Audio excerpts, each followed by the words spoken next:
Today we're talking about this trip that I'm planning to do to the East Coast. And I talked to several folks about things they feel is imperative to have on their bikes when they travel. And I'm just gonna go through some things that I think are necessities that you should have. Some of the things I may get a little bit into depth on, but other than that, I'm just gonna talk about some of the things I think we should have. And then you can let me know what you think, and if I need to add something else to it. I'm probably gonna do a couple series of these videos as I prepare my trip.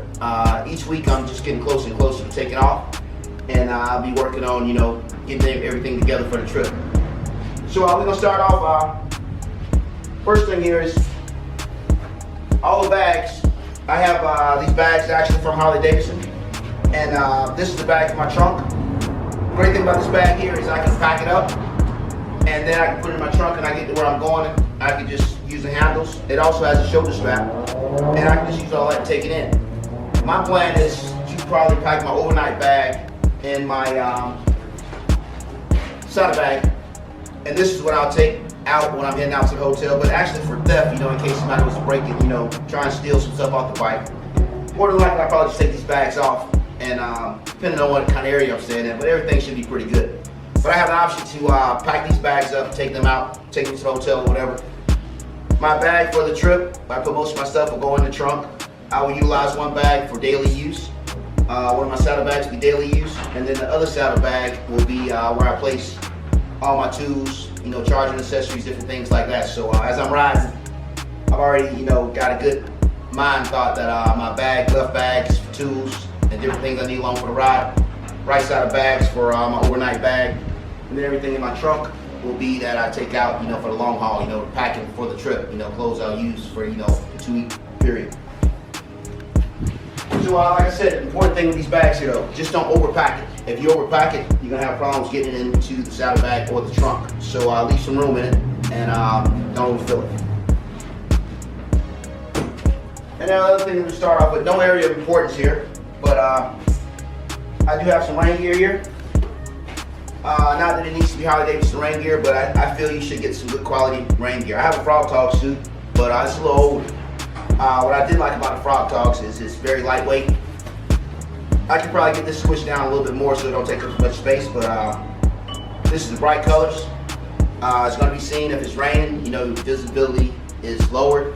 So I will have a good chance of being seen if it's raining with this. And even if it's not raining, but if it's a little cold, you put this on, this helps keep some heat in too. And when buying a rain suit, you should buy a rain suit, probably at least a size bigger than what you actually wear, because if it's cold weather, you have a jacket on, you're gonna want something to fit over that jacket. What I don't have out here that I will have is rain suit that I still need to get. If you have some good advice on it, I do need to get some boot covers, because I don't want my boots to get wet and have to go on throughout the rest of the day. So I do need to pick up some boot covers. So let me know if you have some good boot covers that you tried and they're proven. But rain gear, definitely gotta have it, top and bottom. Also figured a couple pair of extra gloves. So I have some of these gloves that I'll be riding in. Nothing special, just some mechanic gloves from Harbor Freight. They do have some reflective material on them. They're orange, so they're highly visible. If you throw your hand signals up and you're in hours of darkness, it has reflective tape on it. That's a little safety there. Besides that, they're orange, so they'll easily be seen when you throw your hand signals up. I have an extra set of these because if I'm riding and my other ones get wet, I can put these on, give my other ones time to dry. And then if the weather gets a little cold, I'll definitely have these with me. So carry some cold weather gloves with you also, and some extra gloves for the ride. Like I said, this is no particular order of what's important. I'm just picking up things as I have them laid out. My bike normally spends all its nights in the garage. This is actually a half cover. When I put this on, it covers the fairing, the seat, and the top of the saddlebags. It leaves the trunk, actually it goes all the way down to the trunk too, but it covers the top half of the bike. It doesn't cover the whole bike. I do have a full cover that I take along also, and I put that on at night. But this pretty much keeps the sun off of it, keeps it clean. And one good thing about a cover too is it doesn't show off what you have. If you have some saddlebag speakers, if anybody's looking to take something, you're not given an opportunity to check out the speakers that you have on your bike. So full covers work also. When looking at a cover, it's important that you probably get, depending on how you think on it, but I get a cover like this is nylon, so it's water resistance. water resistant. It's not gonna eventually water may soak through it, but it's gonna keep the water off your bike, and it's not gonna be nothing heavy. And once you take it off the next morning, humidity is big time on the East Coast, so once you take it off, it won't take long for it to dry. Versus if you have one that takes a lot longer to dry, but this is definitely good for the sun. You picked that up at Harley Davidson. It's half cover. I think it was probably just a little less than I had $100 or maybe a little less than $100, but like I said, it's half cover.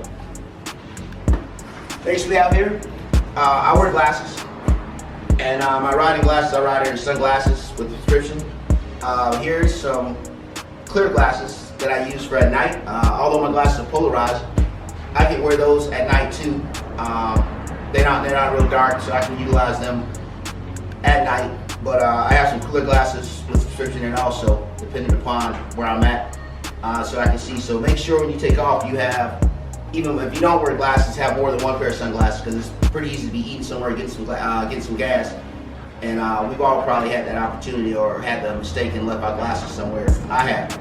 So get some extra glasses on the bike. Here is air compressor. Not saying you have to have the Harley Davidson brand, but I do have, every now and then I get points. And this is usually how I spend my points when I get something. I get something I need or something that could be used. So air compressor. I have tubeless tires, so being that my tires are tubeless, if I get a nail or whatever in my tire, I can plug it with this air compressor. I have a plug kit I keep on the bike. The plug kit has a couple plugs in it, and this is one of the ones that you stick it into the hole, and then it has the little spirals on there to clean the hole up, and then you can pull it back out and put the plug on it, plug your hole. Not saying that's very safe to ride with, but it'll get you off the road. If you have tubes, it could be a whole different story. So this right here works for the tubeless tires all day long. Once you get it plugged up, air compressor. This air compressor hooks up to my cigarette lighter, and you can get as much air you need from it. Good to go there. And then I think the next best thing to do is get that tire and get to the nearest dealership and get a new tire instead of taking the rest of your trip on a plug. All right, since we started on talking with some tools, I think everybody should have a tool bag. I'm not gonna go through each and every tool I have within this bike, but they do sell some toolkits, some tool rolls. This is just an old bag I had when I was in the Army, and it's a grooming bag. But within it, I have things like a ratchet. I have Allen wrenches. I have the star wrench Allen wrenches. I have a screwdriver with the different tips, and duct tape. If you don't want to carry a big roll of duct tape, you can find something like a chapstick holder. Wrap some duct tape around it. Different ways you can carry it so you don't have to carry as much tape. Or you can buy some duct tape that's folded up in the emergency aisle on some of the gas stations, and that'll be enough for you if you need. But I do have electrical tape, ratchet, and you do the work on your bike, so you pretty much know what you may need if you were to have a breakdown on the road. So figure out what's important to you and what tools maybe you should take. We would all hope that we don't need no tools on the ride, but it's good to have things that you need. Also within this tool bag, you definitely want to throw some zip ties. If you're talking about some zip ties, definitely want to put a knife, flashlight. On my bike I have about 2 flashlights. I have a flashlight that I keep one of the compartments up front. I have a flashlight that I keep in my tool bag. And at least 2 of them on the bike. You never know when you're going to need them, but it's good to have them, and I always know I got those there. Also, the little tool that I have a rock form phone mount. Sometimes in riding, the bolts and that can come loose. I keep this one on the front of the bike in one of my compartments up front, and periodically I check that out because I utilize my phone for GPS, all the navigation stuff, music. Gotta have a playlist. This comes in handy to keep on your bike up front to maintain that phone mount.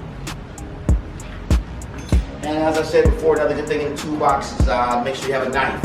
Always have a knife. The knife I have is nothing more than a little box cutter, but I usually carry a pocket knife in my pocket all the time, and I keep a knife in my tool bag.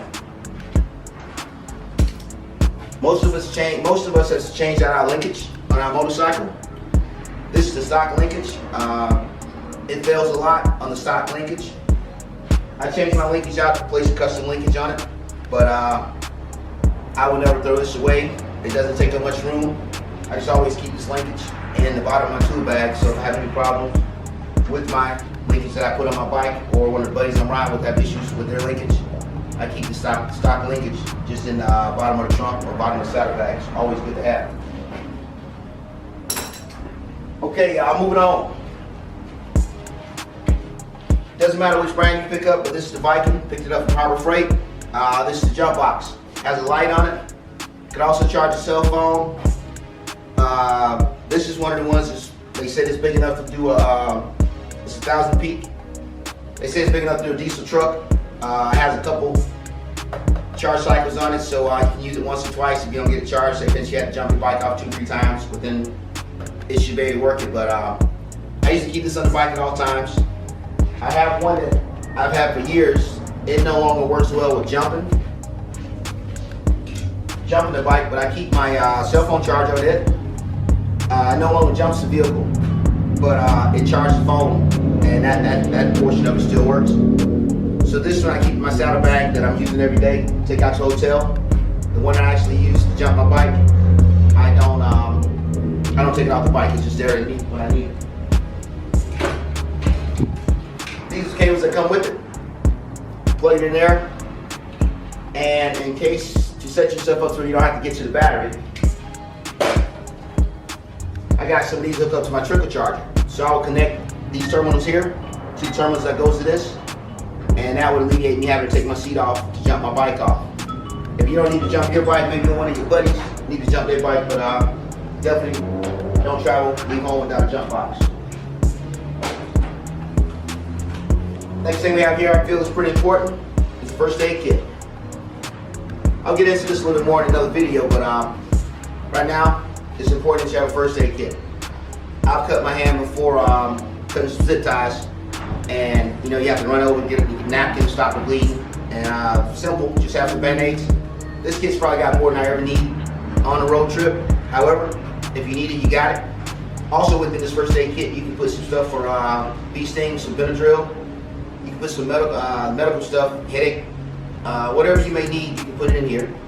And if you have some issues, need some first aid or whatever going on a trip, you got a kit there, it's good to go. Like I said, we'll talk about what all is in that a little bit later and check it out. All right, moving on. It's a jacket. This jacket has a liner in it. Great thing about having a jacket with the liner, you start off in the morning with your liner if it's a little cold, and you have your liner within your jacket. Once the sun comes up, it gets a little hot, you still have protection, and this is nothing more than a nylon mesh jacket. You can get rid of the liner, and this liner collapses real easy, and you can store it on top of everything in your saddlebag, and it doesn't take up a lot of room, and then you still have some protection from the jacket. And like I said, if the liner, if it's a little bit colder, if it's a little cooler, you can always use the liner. If you're not using the liner, it's good to go. If it's not that hot, you don't need the liner. But you need a good lightweight jacket for the road. Next, we have here some chaps.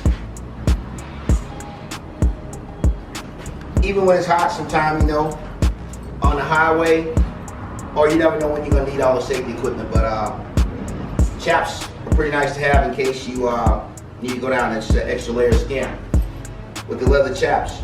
So I ride with those often. It's a little hot in the summertime, but it's good to have that protection if you need the protection. So look into some chaps, and never know when you're gonna need them, but check them out.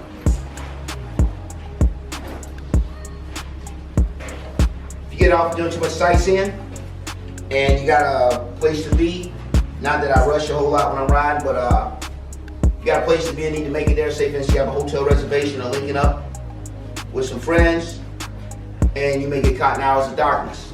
It's always good to have some reflective stuff. This vest has, for one, it's orange, you're gonna be seen, and it has a lot of reflective material around it. So it's something you probably should look into also. If I'm riding out before, in hours of darkness, early in the morning, or when I get caught out at night, I always put this vest on. Last but not least, I like to keep the HOGILAC clean. I don't go anywhere without a nice towel and some quick wax.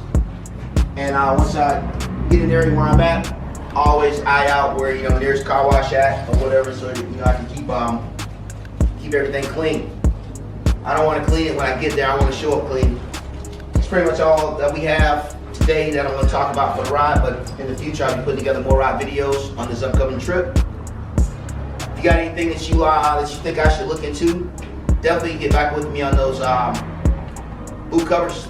I need to get some of those, or any other things that you think I should get for my ride to the East Coast.